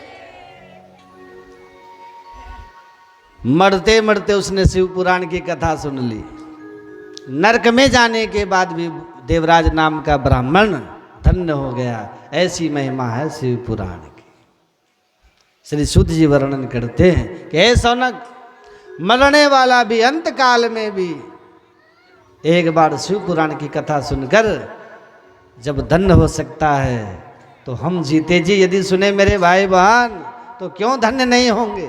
हाँ, इसलिए भाव से शिव पुराण की कथा सुनो, बड़ी महिमा है साहब। सूत सूत महाभाग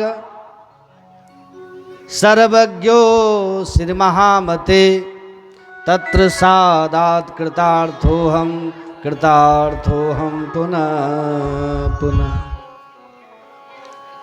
सौनक ने कहा कि महाराज, आपके मुख से शिव पुराण की महिमा को सुनकर आज धन्यता का बोध हो रहा है। महाराज कोई और महिमा हो तो बताओ ना। तब सूत जी ने बताया, समुद्र निकटे देशे ग्रामो वास्कल संज्ञकः, वसन्ति तत्र पापिष्टा वेद धर्मोद्यता जना।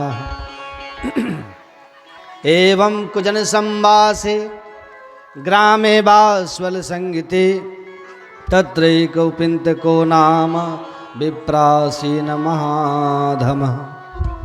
समुद्र के किनारे, समुद्र के निकटवर्ती प्रदेश में एक बास्कल नाम का गांव, बहुत ध्यान से सुनिएगा, वो बड़ा विचित्र गांव है। उस गांव में रहने वाले कोई भी धर्मात्मा नहीं, सब दुराचारी, सब पापात्मा। उस गांव में रहने वाले सभी लोग अपने धर्म से विमुख हैं, पाप करते हैं, चोरी करते हैं, हत्याएं करते हैं, जुआ खेलते हैं, दुनिया के सारे कुकर्म उस गांव के लोग करते हैं। और उसी गांव में एक बिंदुक नामक ब्राह्मण था। बिंदुक, उसकी एक पत्नी है, नाम है उसका चंचुला। वे बिंदुक ब्राह्मण विवाह किया, सदाचारी पत्नी आई और पत्नी भी अपने पतिव्रता धर्म का पालन करने वाली है। लेकिन ये ब्राह्मण अपने धर्म कर्म से विमुख हुआ। विवाह के बाद भी इसने पराई स्त्री से संग छोड़ा नहीं। पर स्त्री के साथ ये दुराचारी बनता रहा, कुसंग करता रहा। पत्नी लाख समझाया चंचुला ने कि हे नाथ, मुझ जैसी अभागिन में क्या आपने गलती देख ली कि मुझ जैसी सुंदरी को छोड़ करके भी आप पराई स्त्रियों का संग करते रहते हो। तो शराब पी करके अपनी पत्नी को पीटता, बड़ा अत्याचार किया उसने। लेकिन चंचुला ने सोचा, पति भले ही कुमार्ग पर चले गए हैं, मुझे अपने नियम का पालन करना है, मुझे अपने धर्म का पालन करना है। और वो अपने सुधर्म का पालन करती रही। और बिंदुक ब्राह्मण जितने कुकर्म हो सकते हैं वो सारे कुकर्म करता रहा।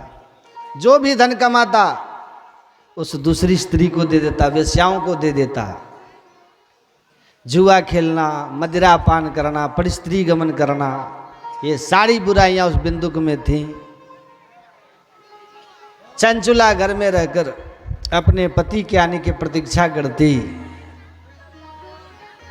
कभी कभार आता और आकर के भी अपनी पत्नी को प्रेम न करता, उसको पीटता, मदिरा पान करके, शराब का सेवन करके अपने पत्नी को मारता। और फिर घर में यदि चंचुला कोई धन इत्यादि रखी होती थी तो वो सब ले जा करके उस दुष्ट स्त्री को दे देता।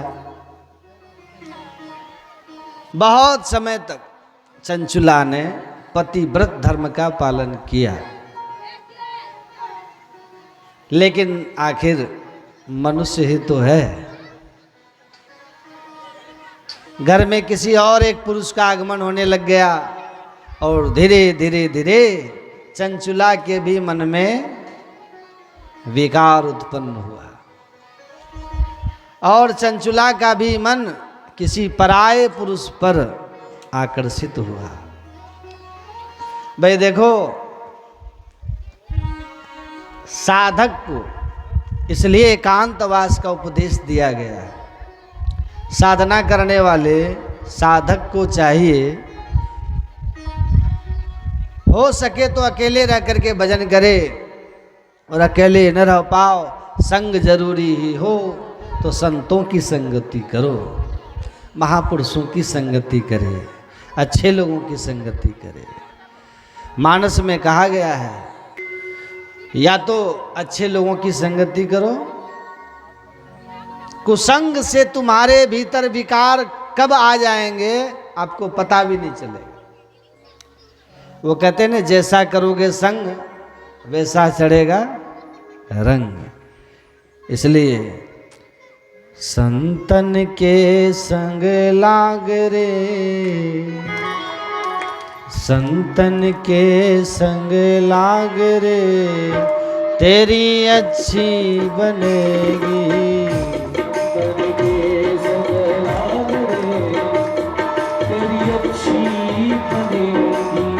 अच्छी बनेगी तेरी बिगड़ी बनेगी, अच्छी बनेगी तेरी बिगड़ी बनेगी, अच्छी बनेगी तेरी बिगड़ी बनेगी, अच्छी बनेगी तेरी बिगड़ी बनेगी।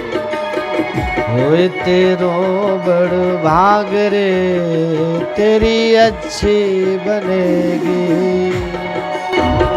तेरे भाग में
उधर से उधर संतन के संग लाग रे कोई अच्छी बनेगी।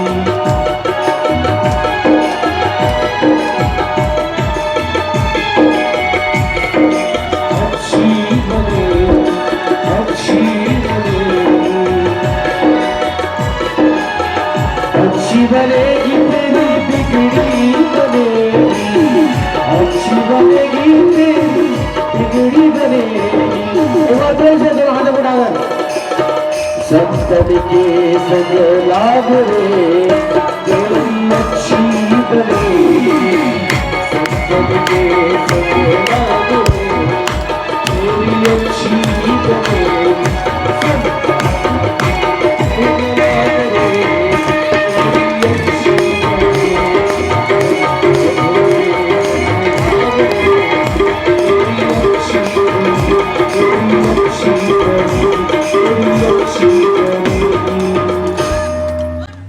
बोल संत भगवान की।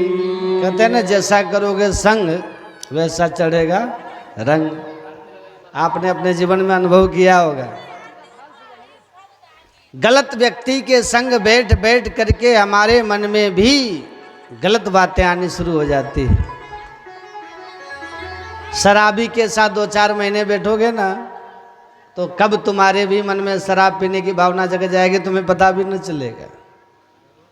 ये संग का प्रभाव होता है भाई, आपको पता भी नहीं लगता और बुराइयां आपके भीतर आनी शुरू हो जाती है। चंचुला के भी घर में पराये पुरुष का आगमन हुआ और धीरे धीरे धीरे उसका मन भी उसकी ओर आकर्षित। अभी रहने दीजिए, बैठिए। और एक दिन चंचुला ने भी सारी मर्यादाएं तोड़ दी और वह भी उस पराये पुरुष के साथ वह विचार रत हो गए। उधर पति गलत कार्य करता रहा, इधर पत्नी गलत कार्य करती रही। एक दिन रात्रि के समय अचानक उसका पति घर में आ गया और ऐसी स्थिति में अपनी पत्नी को उसने देख लिया कि बड़ा भयंकर नाराज हुआ। क्रोध में आकर के अपनी पत्नी को मारने लगा, पीटने लगा। शर्म नहीं आती तुझे? गालियां देने लगा। तब चंचुला ने कहा कि नाथ, ये जो मैं पाप कर रही हूं इसके उत्तरदायी भी आप ही हैं, इसके कारण भी आप हो। यदि आपने मुझे समय दिया होता, मेरे साथ आप रह रहे होते, मेरे प्रेम को आप समझ रहे होते और मुझे सेवा करने का आपने अवसर दिया होता, तो शायद मैं ऐसा पाप कभी भी न करती। लेकिन आपने मुझ जैसी सुंदरी युवती को छोड़कर अनीति के मार्ग पर पांव रखा। आखिर में भी तो मनुष्य हूं, मेरे शरीर में भी तो ये सब विकार हैं, मैं कहां जाऊं? तब बिंदुक के मन में और जघन्य पाप सुझा। उसने अपनी पत्नी से कहा, कोई बात नहीं, गलती हो ही जाती है, एक काम कर, तू ये गलत काम करती रह, लेकिन बदले में उससे धन ले। जितना धन हो सके तू उससे धन ले और वो धन मुझे दे दिया करना। तेरा भी काम होता रहेगा, मेरा भी काम होता रहेगा। इस दुष्ट ने नीचता की सारी हदें पार कर दी। अपनी पत्नी से इसने खुद कुकर्म करवाया, गलत काम करवाया। पत्नी धन ला करके देती रही और वो धन ले जा करके दुष्ट उस वेश्या को देता रहा। कालांतर में भयंकर बीमारी से ग्रसित हुआ और ये बिंदुक असमय मृत्यु को प्राप्त हो गया, मरा। कुछ समय तक चंचुला ने भी गलत कार्य तो किया, लेकिन उसके मन में भी एक दिन आत्मग्लानि उठी और उसने उस पुरुष का साथ छोड़ दिया, घर में ही रहती रही। और भी एक समय के बाद जैसे जैसे अवस्था बढ़ती है इंद्रियां भी शिथिल हो जाती हैं, मन में सहज वैराग्य उठने लग जाता है। उसके गांव से ही कुछ लोग तीर्थ यात्रा पे जा रहे थे। चंचुला ने सोचा कि जीवन भर मैंने पाप किया ही है, इन लोगों के साथ चलो मैं भी तीर्थ यात्रा कर लेती हूँ। तो चंचुला तीर्थ यात्रा पे निकली और वहाँ तीर्थ यात्रा करते हुए एक मंदिर में ठहरी, रुकी, और वहीं उसी मंदिर के प्रांगण में कोई ब्राह्मण देव शिव पुराण की कथा सुना रहे थे।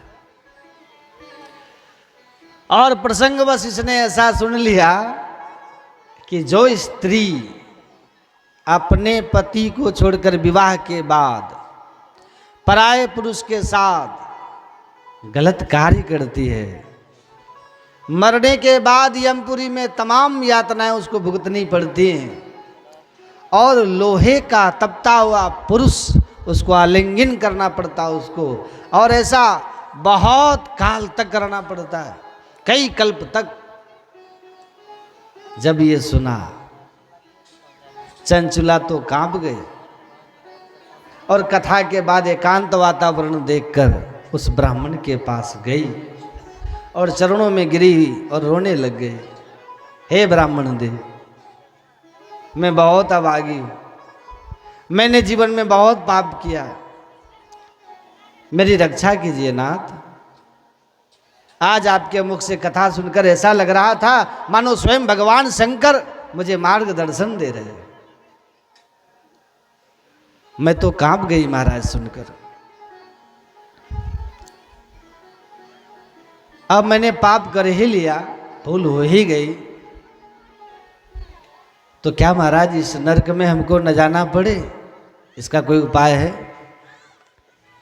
मैंने कभी जीवन में सत्संग किया नहीं, मैंने कभी कथा सुनी नहीं। धर्म क्या है, अधर्म क्या है, पाप क्या है, पुण्य क्या है, वह मैंने कभी जाना ही नहीं। आज पहली बार आपके मुख से सुनकर एक स्त्री के धर्म के विषय में पता चला महाराज। लेकिन अब समय निकल चुका, भूल हो ही गई महाराज। अब हमारी मुक्ति का उपाय क्या है? बहुत रोई। इसलिए कहते हैं मेरे भाई बहन, समय समय पे सत्संग जरूरी है। बिनु सत्संग विवेक न होई,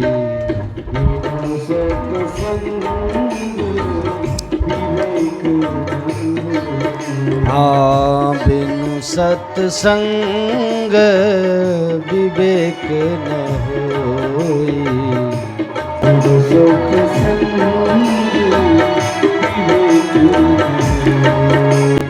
जीवन में सत्संग न करोगे तो विवेक होगा ही नहीं। पाप क्या है, पुण्य क्या है, इसका पता लगेगा कैसे? इसलिए जीवन में जब भी अवसर मिले सत्संग करो, भगवान की कथा का आश्रय करो। ये कथा ऐसे नहीं मिलती। बिनु सत्संग विवेक न होई,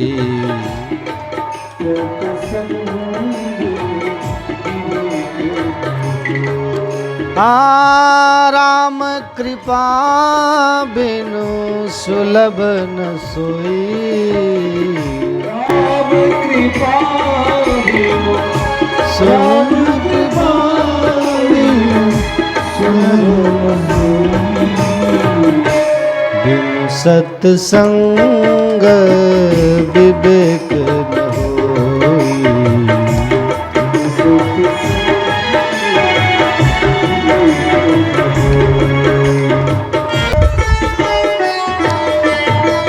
भगवान की कथा का आश्रय करो और ध्यान रहे भगवान की कथा ही कथा है, अब बाकी तो सब व्यथा है। और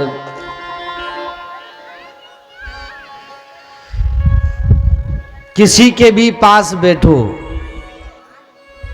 सिवाय प्रपंच के और क्या होता है? केवल दुनियादारी की बातें होती हैं।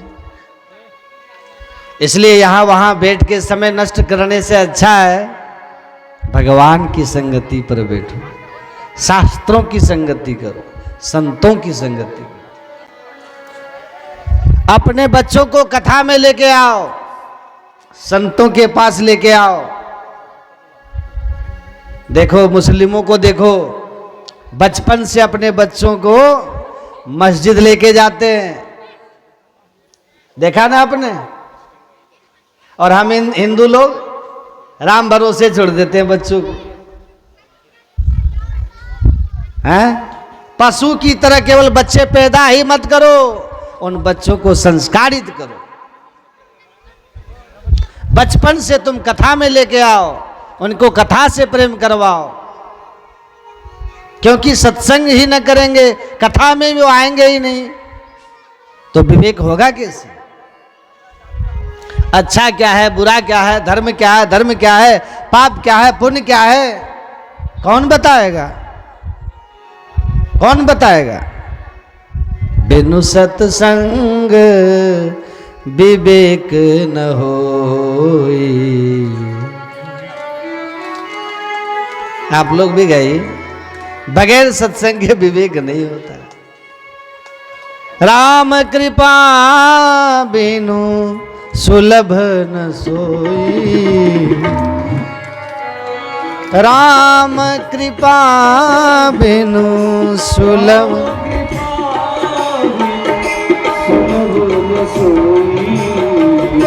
बिनु सत्संग।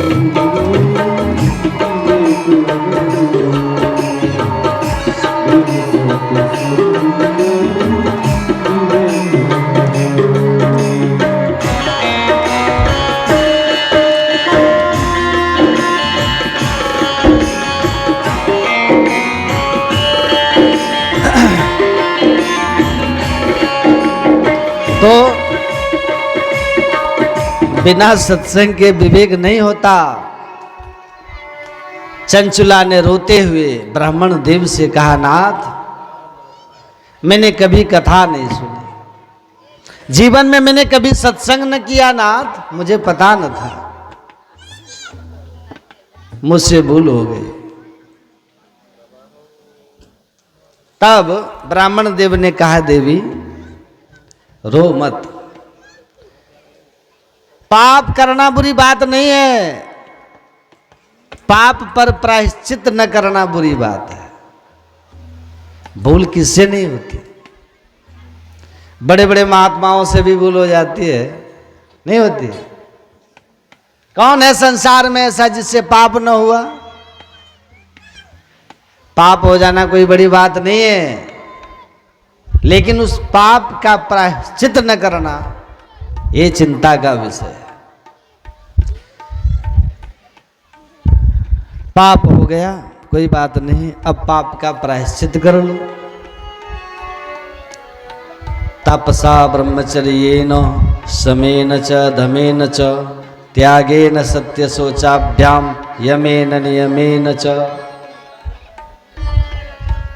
कुछ सद्गुणों से तपस्या के द्वारा प्रायश्चित करना चाहिए। पाप हो गया कोई बात नहीं, अज्ञानता में भूल बस यदि पाप हो गया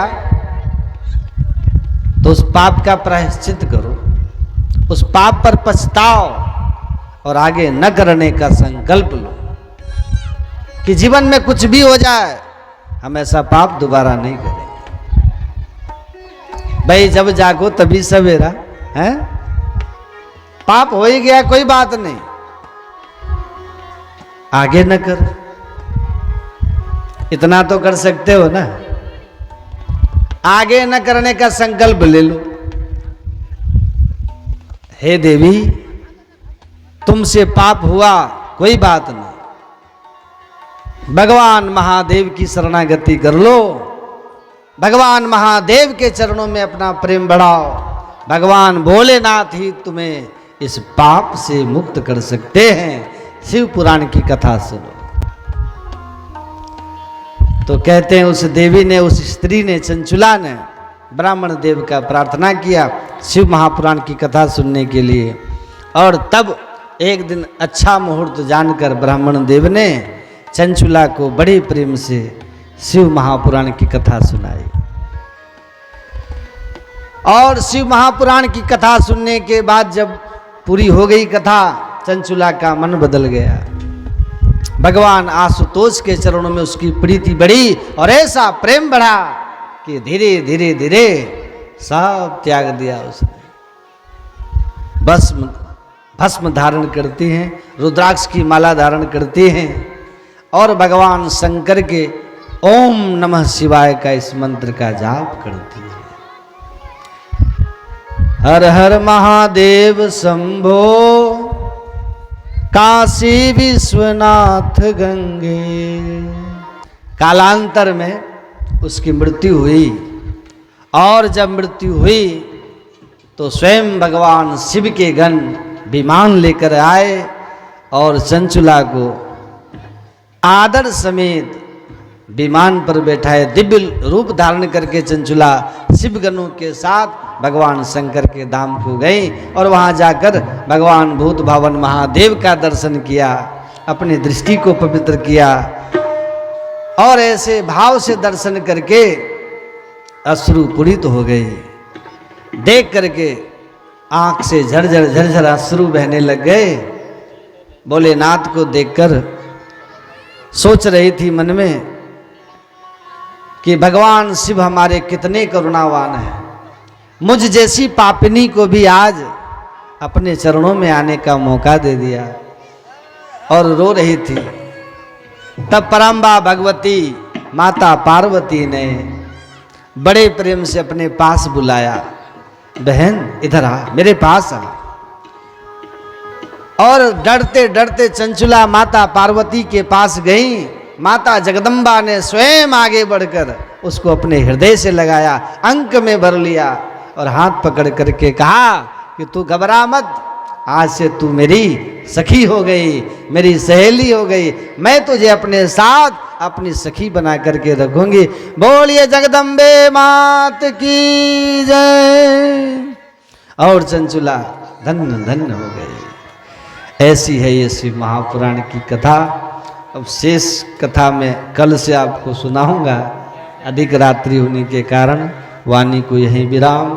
ओम शांति शांति शांति। अब आरती में आप लोग भाग ले लीजिए।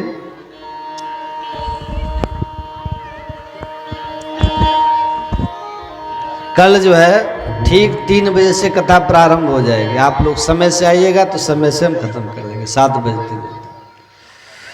बोलिए श्री महापुराण की जय।